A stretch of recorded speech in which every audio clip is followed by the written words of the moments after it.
Good afternoon, friends. I'm grateful to be here and thankful that Gordy a little while ago asked me to speak on the Sermon on the Mount as he and Kathleen spend time downstairs with the kids. And I feel like I say this every time, but I am a little bit jealous. And I also heard they're getting pizza today, so maybe there'll be more for us. I'm also thankful for last Sunday, for those of you that were here, and we sat up here and we heard a little bit about our church's future, about succession, but we also heard from each other. And I'm going to structure our time together so that we have a little bit more of that. So I'm not going to ask us to come up here, but just me as a teacher and the wisdom that we have together, I'm going to share for a little bit, and then I'm going to ask for you to share with one another. Absolutely not. You can, and I'll share this later, you can just listen. So don't feel any pressure with that as well. So we've been learning about the Sermon on the Mount. And Gordy has been walking us through it.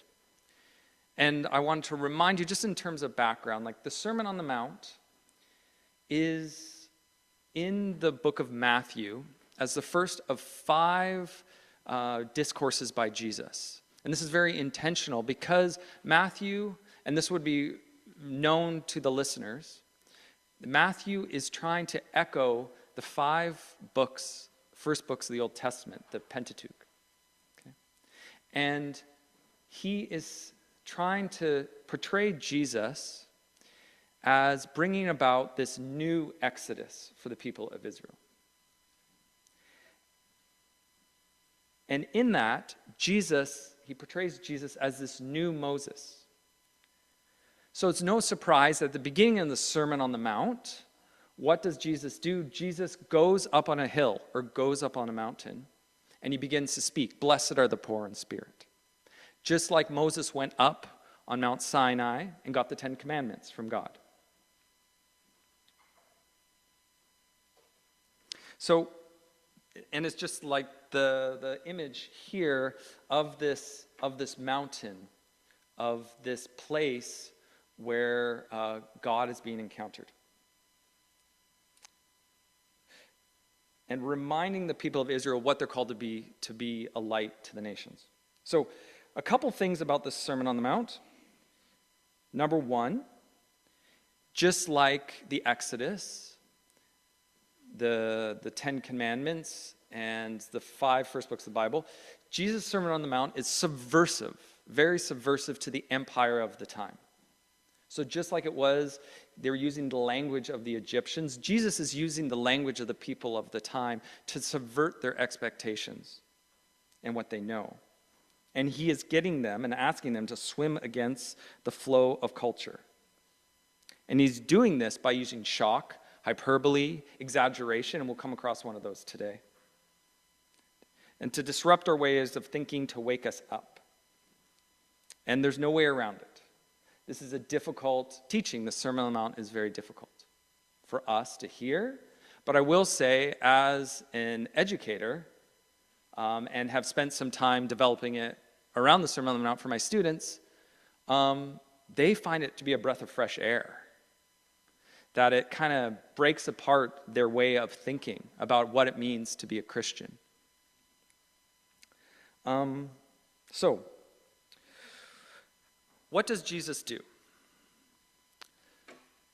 After he talks about those that are blessed, blessed are the poor in spirit, that's how he starts. Blessed are those who mourn, for they will be comforted. Blessed are those who hunger and thirst for righteousness, they will be filled. He begins to talk about the law. And he says, I have not come to abolish the law, but to fulfill it. And then he says, look, listeners, You are light on a hill. You are the salt of the earth. And he's reminding them of their call as the Israel people, what they are supposed to be and how they are supposed to do, what they're supposed to do.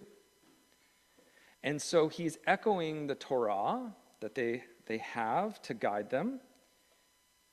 And then he gets into the section where he's talking about, okay, this is how you do right to other people. And he gives 6 examples, and Gordy has talked about 2 of these. Number one is, or a couple of these, talked about anger, and he's talked about sexual ethics. And he's telling them, like, this is how you are to be with others. And then he's getting into what we're going to talk about today, a section on righteousness, on practicing righteousness. So this is a section on doing right by God and being what you're to do when you are in God's eyes. So just like the 10 Commandments kind of broke up into like 2 sections on how you interact with others and how you interact with God, Jesus in the Sermon on the Mount has a section about interacting with others, and now this is about what you do in God's eyes. And he gives 3 examples: when you give, when you pray, and when you fast. And today we're going to talk about the first one, when you give. Okay, sound good? Okay, way background? All right. So let's just take a moment to pray.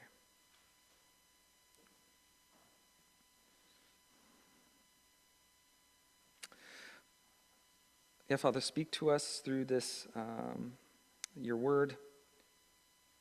May you encounter us. Help us to see the way in which you can speak to this time and this place, reminding us how we are to be as your people. Amen.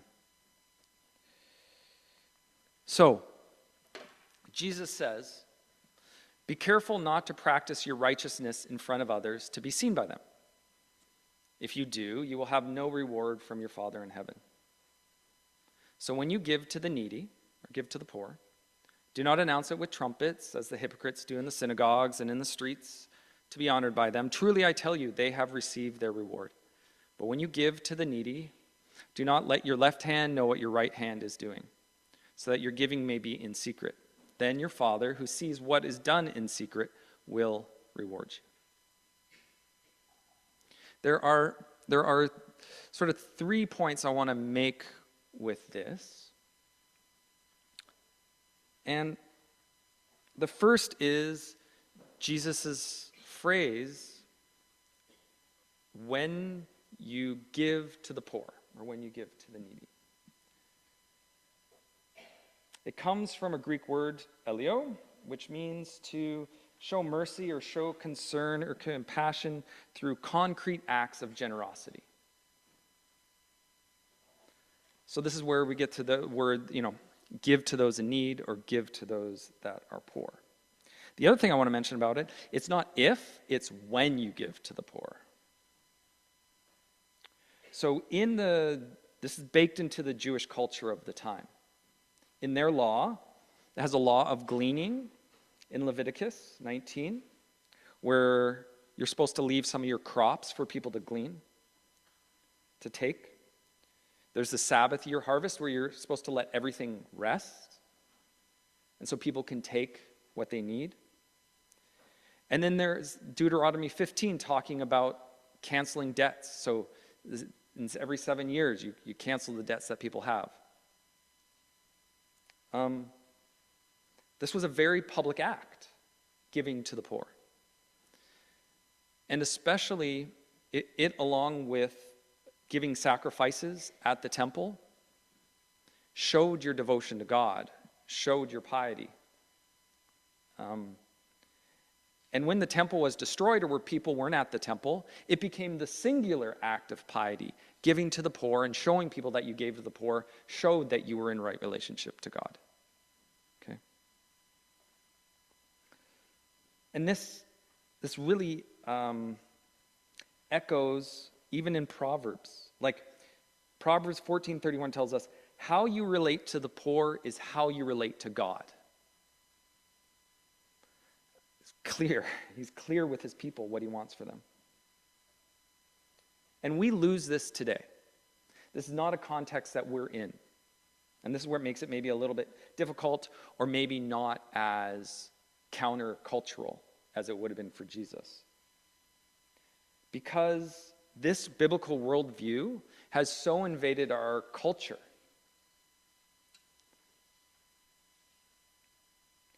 It is the foundation of human rights, of our social safety net that we have, what our taxes go towards. It is the creation of public institutions like hospitals, orphanages, food banks. So we're far away from this understanding where, like, it was individuals that were giving to the poor. That was the only way that they had, and people in need could get support. So that's the first point. The second is this idea of hypocrisy. That comes from a Greek word for actors on a stage. And this idea, being hypocritical is doing the right thing, but for the wrong reasons.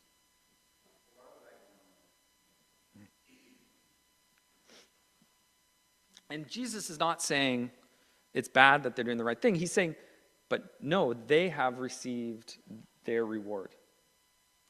And this is because there is a social reward. And there was, in that time, a cultural game of generosity.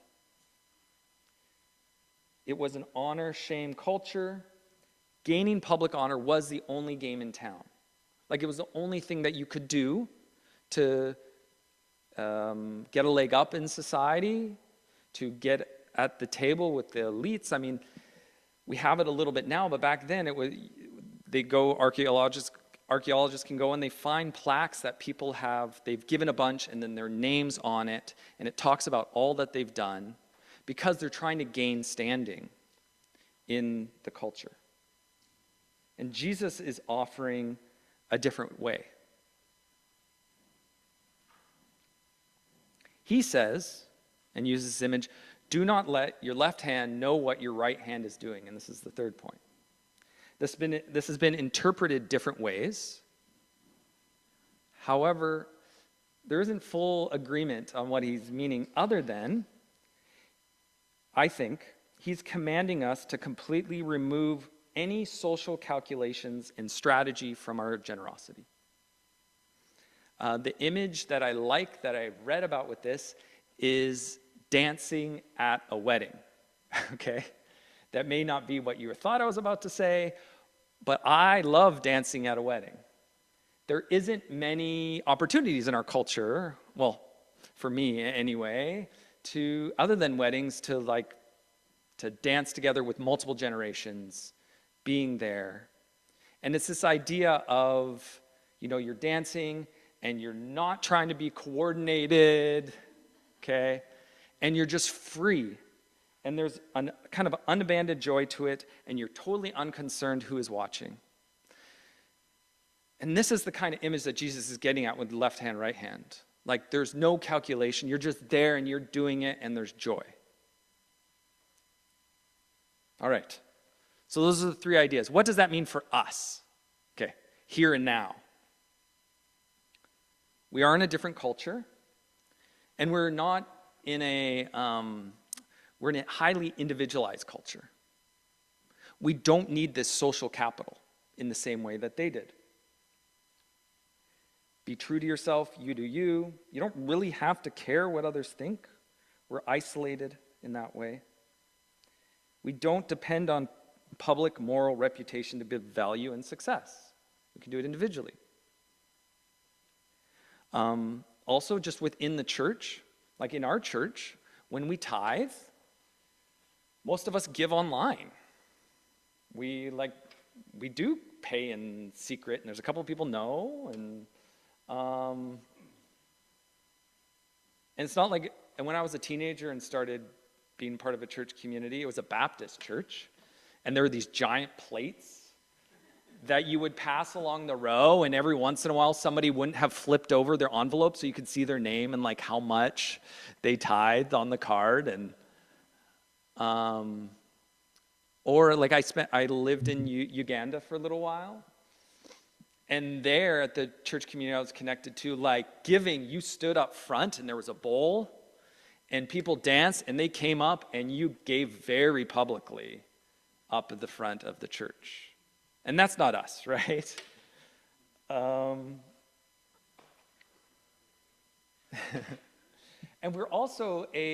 we are a church that gives. Like, for the size of the community that we are, talking to a couple in leadership, we give out of what we have. And not only that, we've been here about 5 years, and just hearing stories throughout our history, last almost 30 years, like, people find a way to give when there's need outside of that. So, what is this passage saying to us? And this is where I'm asking you.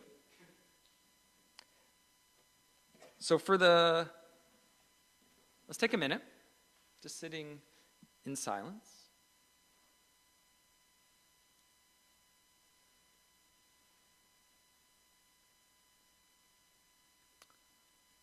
What does this mean for us?